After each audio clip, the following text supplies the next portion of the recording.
Buenas noches a todos, bienvenidos a nuestro estudio de Analogía Blavatsky. Continuamos con la clave de la teosofía. Vamos por el capítulo 9, Kamaloka y Devachan, con el subtítulo Unas cuantas palabras acerca de los eskandas, correspondiente a la página 90 del PDF.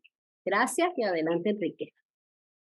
Muchas gracias, Caro. Como siempre, doy la fraternal bienvenida a todos ustedes que nos favorecen con su presencia y con su atención. Bien, entonces continuamos con estos asuntos de la reencarnación y ahora unas cuantas palabras acerca de los skandhas. ¿Qué sucede con los skandhas inferiores de la personalidad después de la muerte del cuerpo? ¿Son aniquilados por completo? Recordemos que los skandhas son atributos propios de la personalidad. Entonces dice, lo son y no lo son. Otro misterio metafísico y oculto para vos. Son destruidos como material al servicio de la personalidad. Permanecen como efectos kármicos, como gérmenes flotando en la atmósfera del plano terrestre, prontos a volver a la vida, cual enemigos vengativos y rencorosos, adhiriéndose a la nueva personalidad del ego cuando se reencarna. Bien, entonces estos atributos o estas tendencias que manifestamos durante la vida se quedan en el plano terrestre cuando desencarnamos. Desde luego que esas tendencias pueden ser mejoradas o pueden empeorar durante el curso de nuestra vida. Entonces, para eso tiene efectos kármicos precisamente. Si mejoran mejoran las condiciones de esas tendencias, de esos atributos, entonces estaremos avanzando, dando un paso al frente porque hemos mejorado esas tendencias. Si es lo contrario, entonces esos efectos aparecerán como defectos de la personalidad futura y entonces ocasionarán problemas, obviamente, en el diario vivir de la nueva personalidad. Esto, de esa manera, es como funciona. Por eso dice que están prontos a volver a la vida en cuanto se manifiesta la nueva personalidad, están esperándonos en la luz astral y entonces, una vez de que ya estamos encarnados, pues vuelven a aparecer, porque son nuestros, porque nosotros movimos esas energías y entonces vuelven nuevamente con nosotros. Y no es que sean enemigos vengativos y rencorosos, simplemente es la aplicación de la ley kármica y entonces aparecen tal cual los hicimos, esos atributos, esas tendencias, y entonces se adhieren a la nueva personalidad que toma el ego una vez que se reencarna. Esto es de manera general lo que podemos decir al respecto. A ver, es que hace como 2 meses desencarnó un familiar y se fue con mucho odio y mucho dolor. Yo no sé hasta qué punto él al último momento cambió o no. Pero entonces, ¿esto es lo que se puede denominar como skandhas, estas emociones tan fuertes? No, bueno, cuenta finalmente, pero es lo que hay a lo largo de toda la vida, ¿sí? Es decir, yo reencarno en esta encarnación, supongamos, les estoy hablando como Enrique. Entonces Enrique es envidioso, es egoísta, es vanidoso, cosas por el estilo. Entonces, con esas tendencias que yo fui creando en la encarnación anterior a esta, esas tendencias las conservo y de mí depende que yo pueda mejorarlas, esas tendencias, o empeorarlas. me hago más envidioso, más orgulloso, más todo, o me vuelvo mejor. Ya no dependo tanto de ello, logro vencer eso en cierta medida y entonces eso funciona de esa manera. Eso de que manifestó ese rencor, eso de estar en desacuerdo con alguna cuestión de la vida, pues forma parte de toda la vida que llevó seguramente, ¿sí? Pero que aún así se sigue manifestando. Y el problema, si es que se fue con ese último pensamiento, con ese último sentimiento antes de desencarnar, va a tener que cargar o está teniendo que cargar con esto, porque el último pensamiento antes de desencarnar es el que guía al alma. ¿Sí? Entonces, entonces eso funciona así. Muchas gracias, Enrique. De nada. Como dicen, es un recuerdo que se me vino a la mente cuando dijiste escándalos, porque me acuerdo que Puig cuando cuando nos habló de los escándalos, dice, sí, cuando te mueres, es como si fueras al de Bachán a un supermercado cuando eso, que iba uno a los supermercados y que tenía uno que dejar todo lo que llevaba para poder entrar a los supermercados antes de entrar, ¿sí? Como tu bolsita de cosas que habías comprado en otro, aquí en la tierra, y entrabas a un supermercado, al de Bachán del cielo, ¿sí? Pero tus escándalos se guardaban vamos a decir, para tu espíritu. Entonces, cuando ya te envolvías, dices, tú no podías decir, no, esa bolsa no es mía, a ver de quién sea. Dicen los señores del karma, te decían, esta bolsa es tuya y tienes que cargar con ellos. O sea, como tú dijiste, todo lo que no pudimos controlar en nuestra vida pasada y todo lo que no hemos podido controlar en esta, ¿sí? Nos los guardan y lo tenemos que recoger y transformar en cada uno de nosotros. O sea, y esos escándalos, pues, ¿cómo se llama? Ya no me acuerdo, bueno, aparte de la forma del cuerpo y del conocimiento, creo que de los sentimientos, cosas por el estilo. La personalidad en general. La personalidad en general. O sea, en la personalidad anterior que yo tuve, pues algo se refleja en esta personalidad. Y si no lo volví, o sea, seguí teniendo la misma tendencia, pues para la siguiente va a estar más fuerte, ¿no? Eso es lo que yo creo. Muy bien. Perdón. No, gracias, Leo. Los escándalos, cuando uno desencarna, se quedan flotando en la atmósfera, cual enemigos vengativos y rencorosos. Pero eso es peligroso, porque se quedan flotando en la atmósfera. ¿Y qué pasa si uno los atrapa? Pues yo creo que ha de pasar algo, porque son vengativos y rencorosos. A ver. ¿Qué opinas? Ya, ajá. Sí. Bien. Ya.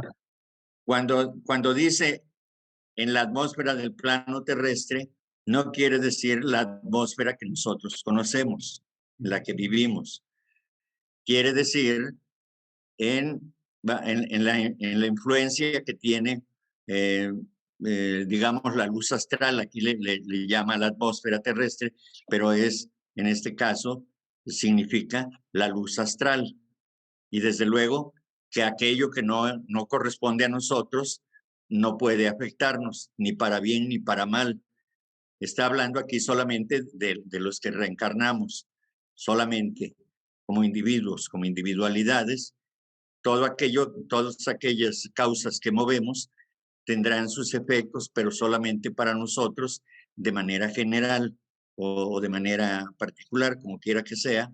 Pero el caso es de que esos son, como ya dije, esos son los elementales que nosotros movemos, es decir, las fuerzas elementales, las energías que movemos, esas son las que dejamos aquí, en este plano, ¿sí?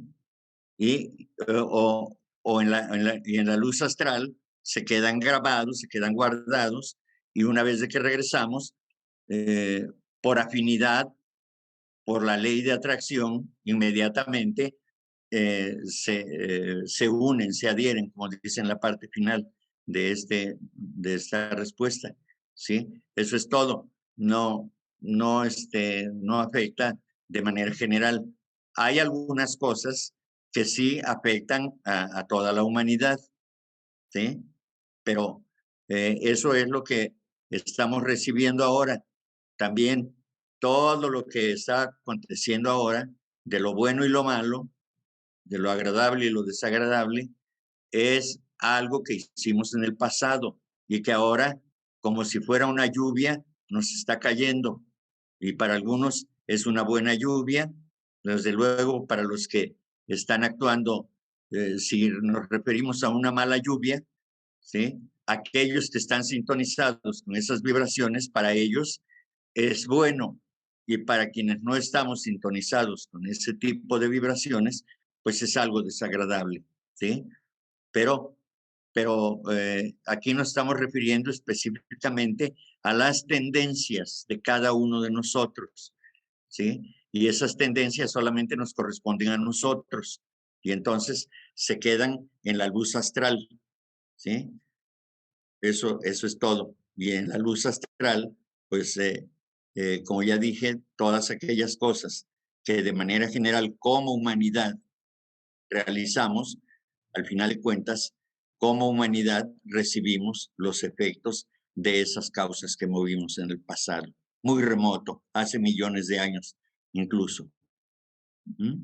Sí, pero hay personas que atrapan espíritus y los utilizan para hacer daño.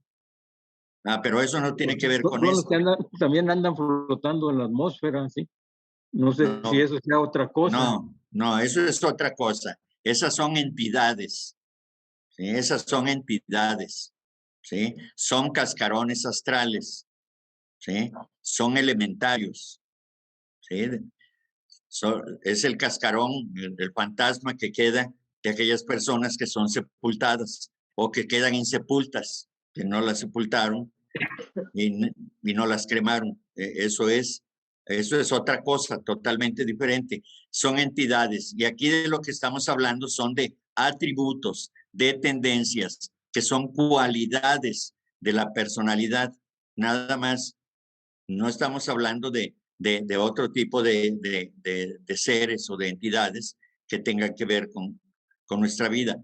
Es lo que nosotros mismos hemos creado con nuestros pensamientos, con nuestras acciones y con nuestros sentimientos, con nuestras emociones. Eso es otra cosa. Bueno. Ajá. Sí, gracias. Bien, de nada. Bien. Carlos. ¿Alguien más? Carlos. Adelante, Carlos. Gracias, muy amable. Buenas noches a todos. Ya lo dijiste todo clarísimo, Enrique. Yo creo que voy a repetir lo mismo que estabas tú diciendo. Sin embargo, solo para recordarles, en el capítulo 7, Reencarnación y Renacimiento, de nuestro libro en estudio, La clave de la teosofía, hay un apartado donde dice ¿por qué no recordamos las vidas pasadas? Y en la 10ª pregunta de ese apartado, pues, más o menos, ahí está la pregunta precisa de ¿qué entendéis por escandas? Y ahí nos explica exactamente qué son, con lo que acabas tú de mencionar, Enrique, atributos. Son atributos. Y como nos los mencionaba nuestra hermana anteriormente, sí hay 5 atributos muy especiales y muy determinantes, que es la forma del cuerpo, las sensaciones, las ideas abstractas, las tendencias de la mente, cómo pensamos, y los poderes mentales, es decir, la intuición que podamos ya ir desarrollando en esta vida. Esas son las escandas. Ahora, me metafóricamente, el maestro en esta frase nos está diciendo que nos están esperando como enemigos vengativos, pero esa es una metáfora, porque no hay venganza, ni son enemigos. Nosotros los cultivamos, nosotros nos lo hicimos, ahora nosotros cortamos el traje y nos lo ponemos. No hay de otra. Ahora el traje nos queda chico o nos queda grande. Entonces, por eso es que puede llegar a ser una venganza, puede ser enemigo. Vamos a ser enemigos de nosotros mismos por no educar nuestro carácter en este plano.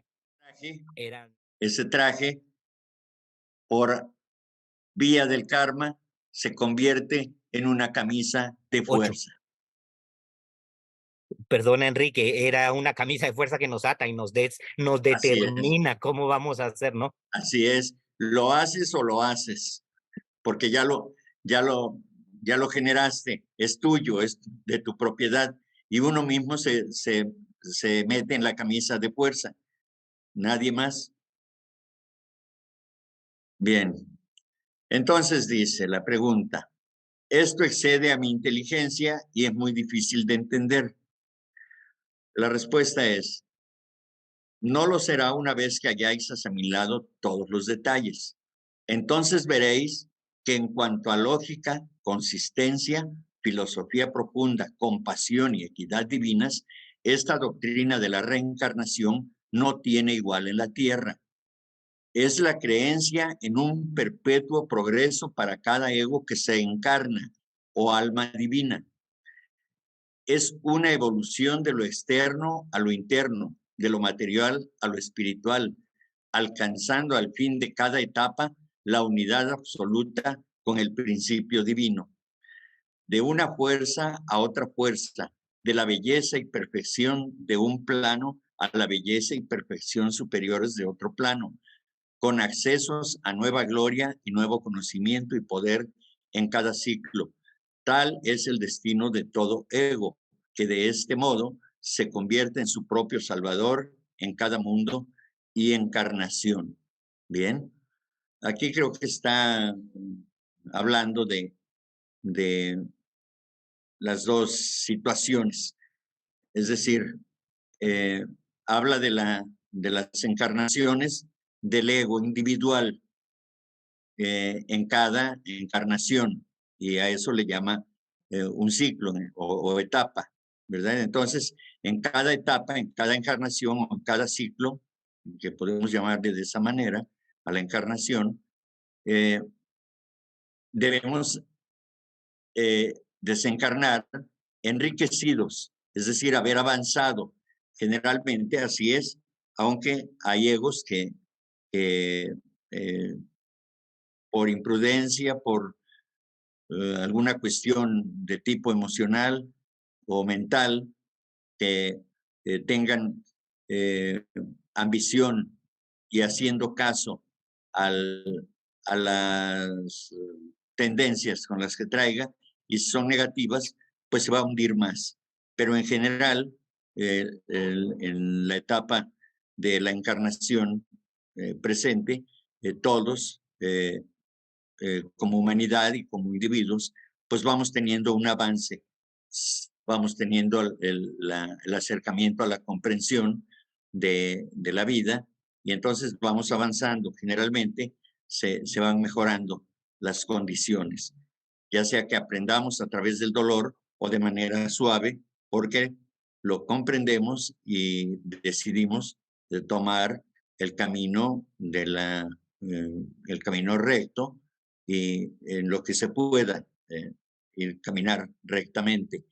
Y esto tiene que ver otra vez con los pensamientos, con los sentimientos y con las acciones, ¿sí? Y por otro lado, también podemos utilizar esta respuesta, porque habla de que se convierte el hombre en su propio salvador en cada mundo, ¿sí? Es decir, aquí ya abarca, digamos, todo un ciclo, todo un manvantara. Pudiéramos aplicarlo también en este sentido. No solamente las encarnaciones, sino la enorme cadena de encarnaciones a lo largo de todo manvantara también. Entonces, efectivamente el hombre no requiere de un vicario, de un representante. El hombre tiene que hacerse a sí mismo responsable y, por lo tanto, salvarse a sí Hola, mismo. Beca, ¿cómo está? Bien, ya está acomodada. Bien. ¿Hay algo que decir aquí? Salomón. Yo tengo una pregunta, Enrique. Buenas noches a todos. Adelante, Salomón. Oye, Enrique, a pesar de que estamos en el periodo larguísimo de Kali Yuga, ¿podría decirse que realmente podemos estar evolucionando a pesar de eso o no? Claro, por supuesto. Y aquí hay una característica en lo del Kali Yuga. Dicen los escritos teosóficos que esta es una magnífica oportunidad para todos, porque estando en este periodo, que es muy corto comparativamente con otros, es el más corto, de hecho, son 432,000 años de esta etapa, de este ciclo, de este pequeño ciclo de la Edad Negra, es el Kali Yuga. Toda acción benéfica, toda entrega desinteresada hacia los demás que sirva a la humanidad, se multiplica para aquel en bien, como un bien, para aquel que realiza esa obra, ese tipo de acciones, ¿sí? Entonces, a pesar, como tú dices, a pesar del Kali Yuga, hay avance, desde luego, por supuesto que hay avance. Nada más que el avance es con dolor, con esfuerzo tremendo. Esta es la parte más difícil de todos los yugas, es decir, de todas las edades, de todos los ciclos que existen en la evolución de un Manvantara, de la expresión de un Manvantara, que es el periodo de actividad del universo, en el cual está inmerso nuestro planeta. Ajá. Oye, Enrique, pero yo veo, bueno, no sé, mi periodo pues de vida es muy corto, ¿no? Por supuesto. Pero yo veo que la humanidad en general está viendo la vida de una manera más fácil, o sea, delinquiendo, haciendo tranzas, corrompiéndose, etcétera. ¿No es un poco eso debido a la dificultad que tenemos en este periodo y que la gente, la humanidad en general, ¿no? Está tratando de pues, hacer las cosas sencillas y a su conveniencia, porque pues es que las cosas no están fáciles, ¿no? No sé, eso es un punto de vista. Es que lo que pasa aquí es de que todo esto que estamos viendo de la parte oscura de la humanidad, con delitos y todo este tipo de cuestiones, esos egos son las almas que tienen que venir en este preciso momento y por eso están aquí y siguen precisamente con esos escándalos, con esas tendencias. Aparecen con las tendencias que tenían en un pasado, en otras encarnaciones. Y los que no nos dedicamos a ese tipo de cuestiones, entonces tenemos que visualizar precisamente eso. Y entonces nuestro trabajo es el que estamos haciendo, no solamente los teósofos o la sociedad teosófica, hay otras corrientes, hay otras filosofías y demás que están ayudando a la humanidad precisamente para eso. Aún y cuando exista todo esto, pues sabemos que lo malo, los medios de comunicación lo exacerban, lo hacen visible, lo multiplican para que se vea. Entonces, eso es lo que estamos viviendo. Pero hoy en día hay más cosas buenas en el mundo, pero no las conocemos porque eso no les deja dinero a los medios de comunicación. En cambio, sí, lo que es escandaloso, lo que es terrible, eso sí, mueve las emociones bajas de los seres humanos en general, ¿verdad? Por eso precisamente hay personas que prefieren no ver noticias ni ver televisión. Y si ven televisión, ven programas culturales y demás, ¿sí? Pero eso es lo que nos mueve hoy, nos están moviendo las emociones por todos lados. Pero es eso, la aparición de todo este crimen es la lluvia de cosas que hicimos como humanidad en el pasado. Ahora está regresando y en este momento preciso. De acuerdo. Gracias, Enrique. Gracias. Muy amable. Sí. ¿Alguien más? No, Enrique. Bien, continuamos entonces. Bien. Pero el cristianismo enseña lo mismo, también predica el progreso. Sí, solo que añadiendo algo más. Nos habla de la imposibilidad de alcanzar la salvación sin ayuda de un Salvador milagroso y condena además a la perdición a todos aquellos que no acepten el dogma. De esto ya había yo comentado un poco, es decir, que repito lo que dije hace un momento, el hombre tiene que salvarse por sí mismo, no necesita de un salvador, como se nos dice en las iglesias, que el Señor Jesucristo vino y se sacrificó por nosotros, pagando con dolor todos los errores que comete la humanidad, y eso no es verdad. Entonces nosotros tenemos que hacer nuestro trabajo para poder salvarnos. Y eso de la salvación es un decir, simplemente para elevar nuestra conciencia hasta identificarnos con el divino ser que somos, es decir, con el Dios que realmente somos nosotros. En la parte divina tendrá que ser identificada por la mente superior a través de Buddhi, y eso es lo que pudiera llamarse la salvación, ¿verdad? Pero sí, ciertamente es unirnos al océano de vida para poder ayudar a los demás, convertirnos en ese Dios en ese Dios consciente que hoy en día está adormecido, está omnibulado, está ensombrecido por toda la materia que nos rodea.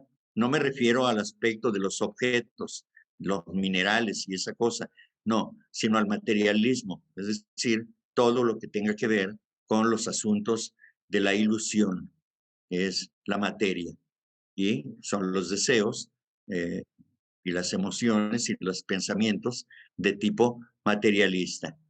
Y puede estar ahí el deseo de poder, la envidia, la lujuria, los celos, el orgullo, todo eso es materialista, ¿sí? Es contrario al espíritu completamente, ¿sí? Bien. Esta es precisamente la diferencia que existe entre la teología cristiana y la teosofía. La primera, es decir, la teología cristiana, impone la creencia en el descenso del ego espiritual al yo inferior. Y ya se queda ahí, ¿no? Perdido en el valle de lágrimas. Y tiene que venir un Salvador para que lo saque del valle de lágrimas. La segunda, es decir, la teosofía, inculca la necesidad de esforzarse en la propia elevación hacia el Cristo o estado de Buddhi, ¿sí? El Cristo no es una persona, es un estado de conciencia en el que, al que tenemos que llegar finalmente, ¿verdad?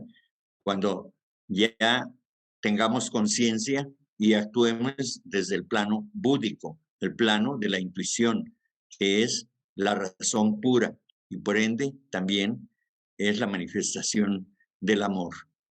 Es donde se conoce, se practica, se siente, se percibe la unidad de todo en todo.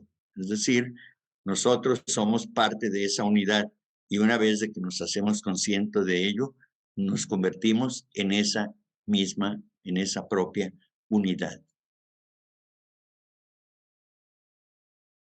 ¿Hay alguien con mano levantada? No. Bien, continuamos. ¿No creéis, sin embargo, que enseñar el aniquilamiento de la conciencia en caso de un fracaso equivale al aniquilamiento del yo en opinión de los que no son metafísicos? La respuesta es, Desde el punto de vista de aquellos que creen literalmente en la resurrección del cuerpo e insisten en que cada hueso, arteria y átomo de la carne surgirán corporalmente en el día del juicio, es indudable. Si insistís además en que la forma perecedera y las cualidades finitas son las que constituyen al hombre inmortal, difícilmente nos entenderemos.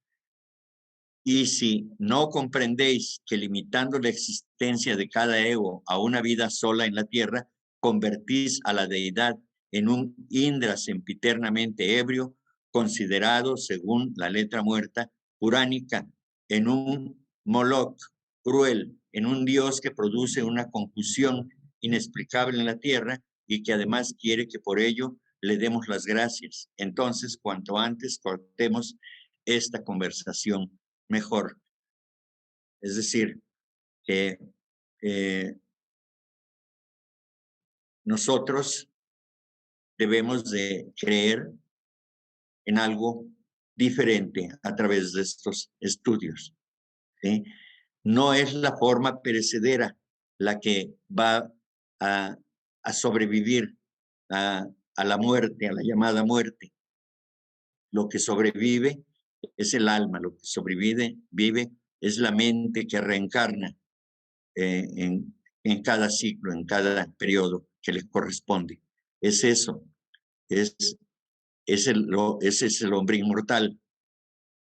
Todas las demás formas y todo lo demás corresponde a la personalidad, eso se queda aquí, eso no va a Devachan, eso se queda aquí en el plano terrestre, aquí se diluye, sigue existiendo, pero ya no de forma organizada, sino que forma parte del reservorio de la vida en este planeta.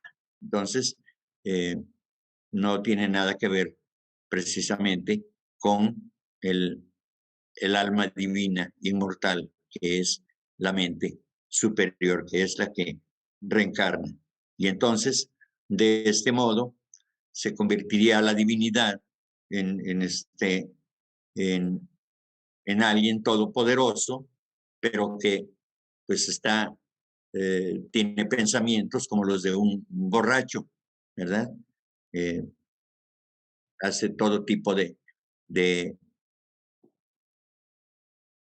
acciones que corresponden al tipo de pensamientos que tiene, de esas ideas perturbadas, que solamente las puede tener un ebrio, un desquiciado mental y no un Dios. Entonces, precisamente, no debemos hacer caso a la letra muerta de algunas escrituras que tienen un mensaje oculto y que sin embargo pues lo podemos leer o lo podemos entender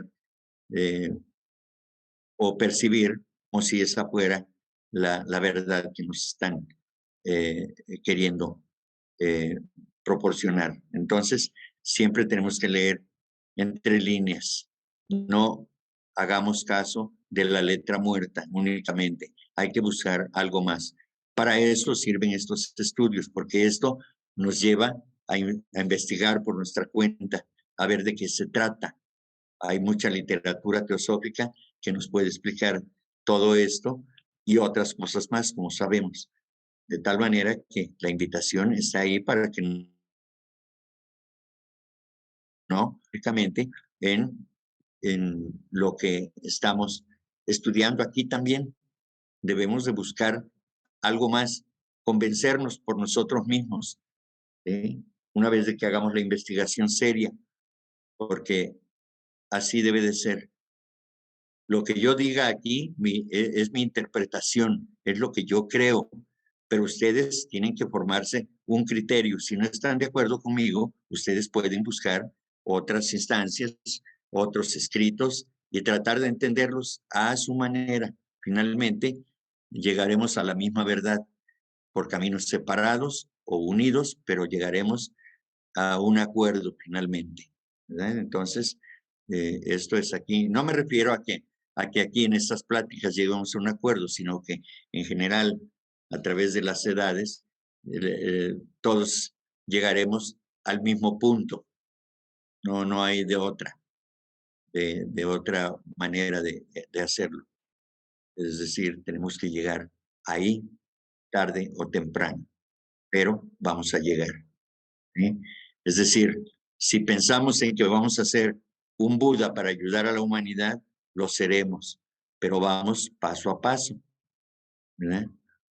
¿Hace cuántos años apareció el Buda? Es decir, ¿hace cuántos años se convirtió en Buda? Más de 2500 años hace. Y para que otro Buda llegue, pues tendrá que aparecer una nueva raza o una nueva subraza, no recuerdo, pero es mucho tiempo el llegar a un estado de conciencia tan elevado como estar en la conciencia búdica. No es un asunto de una encarnación ni de unos cuantos miles de años. Han de pasar muchos miles de años para que vuelva a ocurrir un acontecimiento de tal magnitud. Y eso corresponde a cada nosotros. Dentro de cada uno de nosotros existe un Buda, existe un Cristo en potencia. Y debemos trabajar mucho, muchísimo para poder alcanzar ese estado de conciencia.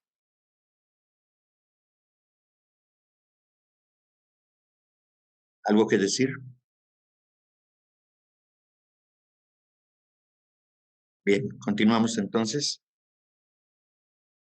Pero ya que hemos dejado sentado el asunto respecto a los skandhas, volvamos a la cuestión de la conciencia que sobrevive a la muerte. Este es el punto que interesa a la mayoría de las personas. ¿Poseemos en el Devachan un conocimiento mayor que en la vida terrestre? La respuesta es: podemos en un sentido adquirir mayores conocimientos, es decir, podemos desarrollar en más alto grado cualquiera de las facultades que amamos y que nos esforzamos en hacer nuestras durante la vida, con tal que estén relacionados con cosas abstractas e ideales, como son la música, la pintura, la poesía, etc. Pues el Devachan es tan solo una continuación idealizada y subjetiva de la vida terrestre. Bien, refiriéndonos a esto último, pues ya habíamos comentado que todos los malos pensamientos o de baja vibración, todos los sentimientos de baja vibración que son pasionales y que tienen que ver con cosas materialistas, pues todo eso se queda aquí y únicamente en el plano devachánico, únicamente está con nosotros lo que es lo mejor de nuestra personalidad, y que eso es una riqueza, es un tesoro para nuestro yo superior, para nuestra mente superior, y eso es de lo que tenemos conciencia. Ya habíamos hablado que en este plano, por los méritos realizados durante la encarnación inmediata y más lejanamente de las anteriores, podemos disfrutar de una paz absoluta, lo que eso signifique, y que lo sintamos, lo hayamos experimentado y lo recordemos o no, eso existe, una paz absoluta, una paz que es inalcanzable, incomprensible para nosotros desde este plano. Solamente en ese plano podemos comprenderla, podemos vivirla. Porque son los ideales más elevados de nuestra existencia y que hemos trabajado para ellos y que hemos realizado acciones que nos permiten poder cristalizar esa idealizada concepción de lo que deseamos, de lo que somos, de lo que queremos, solamente en el plano devachánico. Oye, Enrique, entonces en Devachan sí hay, por decir algo, un avance, un progreso en cuanto a esas cualidades que hemos aprendido en la Tierra, pero cuando vamos a Devachan, sí hay una evolución mayor, o sea, sí hay un avance. en las cosas que nos han gustado, pero ahí como que se incrementan. No sé si lo entendí bien. No. Todo lo que hagamos aquí de elevado, eso nos acompañará, pero ya lo hicimos aquí. Recordemos que todo el asunto de karma, toda la acción del hombre se realiza aquí. En los otros planos no hay karma, no, ni generamos ni nos quitamos karma. ¿Sí? En el plan, en Devachan, solamente vamos a disfrutar de aquello que sembramos correctamente y entonces la cosecha también es generosa, es correcta, es llena de felicidad, llena de paz y de armonía, solamente. Es decir, pero el crecimiento se da aquí y en Devachan solamente se vive lo que es la cosecha de lo que sembramos aquí. Es que como que escuché que dijiste se cristaliza, ¿no? ¿Verdad? Sí. Pero sí, pues, si se cristaliza, entonces se afirma. Claro, o sea, ya puedes tú disfrutar de aquello que sembraste. ¿Sí? Es la cristalización, la materialización, usemos este término, aunque parezca raro, ¿no? Es decir, la concreción, vamos a decir, concretar todo lo que aquí hicimos, vivirlo concretamente en ese plano. Eso es lo que se refiere. Gracias. De nada. Sí, gracias, Enrique. Buenas noches y buenas noches a todos, hermanos. Ahorita que leías esta última frase, Enrique, que dice, el Devachan es tan solo una continuación idealizada y subjetiva de la vida terrestre, me acordé en una de las cartas de los maestros, precisamente donde se habla del Devachan, dice más palabras menos, pero la idea es, el maestro dice, así como dos hojas, aunque similares, no son idénticas, así mismo son las experiencias devachánicas de nuestros egos, ¿no? O sea, y yo lo interpreto como, al final del día somos únicos, ¿no? Nuestros egos somos únicos, estamos hechos de escandas únicos, de experiencias únicas, de niveles de conciencia únicos, particulares, subjetivos a nosotros mismos, y por lo tanto, nuestros devachanes son subjetivos a nosotros mismos. Podríamos decir en un sentido que nosotros mismos creamos nuestro devachan, ¿verdad? Y así como dos hojas no son iguales, dos seres humanos no son iguales, pues así tampoco dos devachanes son iguales. Entonces, es así, ¿verdad? Como lo entiendo. Sí, completamente. Es decir, como individuos, también vivimos una vida individual. Cada quien es como en este momento, después de leer cada una de las respuestas, y las preguntas y las respuestas, cada quien va formando en su mente, pues de acuerdo a lo que comprende, pues una idea general. Y entonces yo explico según la idea y el conocimiento que tengo, y entonces trato de darle forma.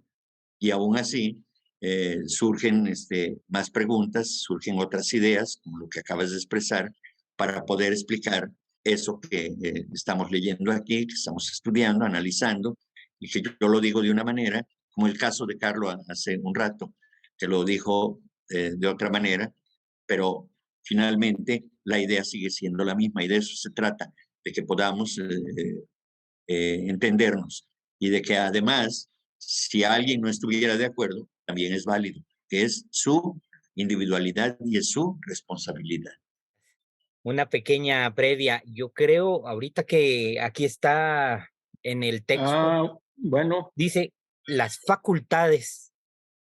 Estas facultades me recordaron lo que Jinarajadasa, creo que en los fundamentos de teosofía decía, que se volvían en el Devachan, todas las fuerzas, todos los pensamientos buenos, todo lo que ya entra al Devachan, todo lo positivo de nuestras vidas, se transmuta en facultades que tenemos que desarrollar ya en la próxima vida. Entonces, estas facultades son las que están desarrollándose en el Devachan. Casi que tiene que ver mucho con el fin o con el porqué del Devachan.